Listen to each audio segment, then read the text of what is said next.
First point தனுசுக்கு சாதிச்சுக்கிட்டே இருக்கணும். லைஃப்ல ஆம்பிஷன்ஸ் வந்து கண்டினியூஸா இருந்துட்டே இருக்கும். அதை சாதிக்கணும், இதை சாதிக்கணும். சாதிச்சதுக்கு அப்புறம் அதை அப்படியே விட்டுருவாங்க. அடுத்தது என்ன?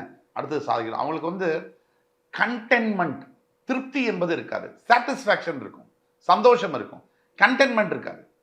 ஸோ இதுதான் வித்தியாசம். தனுசை பொறுத்த வரைக்கும் நிறைய முயற்சிகளை செய்துக்கிட்டே இருப்பாங்க. எல்லாத்தையும் முயற்சி பண்ணுவாங்க.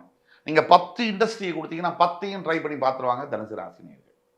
அவங்களுக்கு முக்கியமான ஒரு விஷயம் என்னன்னா, கடவுள் வந்து இப்போ நீங்க நம்ம வீட்டில் மளிகை லிஸ்ட் எல்லாம் போடுவோம் இல்லையா? தோரம் பருப்பு, கடலை பருப்பு, உளுத்தம் பருப்புன்னு. ஒரு மனிதனுக்கு அத்தியாவசிய தேவை நாம நினைக்கிறது ஃபுட், கிளாத்திங் அண்ட் ஷெல்டர்னு சொல்றோம். அடிப்படையா 3 வேளை சாப்பாடு, 6 வேளை படுக்கிற இடம், நல்ல ஒரு துணி, தங்குற வீடு இருந்தாலே பெரிய விஷயம் இல்லையா?